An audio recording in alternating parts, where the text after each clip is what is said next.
ॲसिडिटीच्या पेशंटना सुद्धा आम्ही सांगतो की सकाळी उठल्यावर तुम्हाला मऊ भात खायचा आहे, तुम्हाला ॲसिडिटीचा त्रास होणार नाही.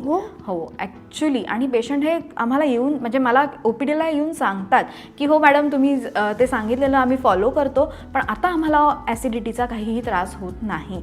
म्हणजे त्याच्यामध्ये काय होतं की सकाळी जे पित्त खूप वाढलेलं असतं त्याला कमी करायला हा मऊ भात आपल्याला हेल्प करत असतो. सो सकाळी उठल्यावर आपण मऊ भात खाऊ शकतो, त्याच्यावर थोडंसं मेथकूट आणि तूप हेही घेऊ शकतो. तसंच महाराष्ट्रात वरण भात हे स्टेपल फूड आहे, तेवढं सात्विक आहारच आपण त्याला मानतो आयुर्वेदानुसार. सो तो घ्यायला काहीही प्रॉब्लेम नसतो.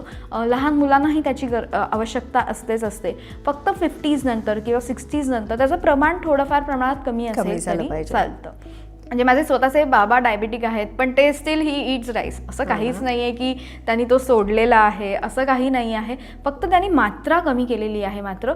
सो आपली औषधं जी आहेत त्याच्याप्रमाणे आम्ही काय सांगतो की जेव्हा ट्रीटमेंट आपण घेता त्याच्यानंतर तुम्हाला सगळं खाताही आलं पाहिजे. डायबिटीज आहे म्हणून हेच खायचं नाही. म्हणजे पेशंट येऊन विचारतात आंबा खायचा की नाही, डायबिटीज आहे. सो दिवसाला एक आंबा पेशंट खाऊ शकतात, त्याला काहीही प्रॉब्लेम नाही, बिकॉज ते नॅचरल स्वीटनर आहे. डायरेक्ट शुगरपेक्षा एक आंबा एनी टाइम बेटर आहे.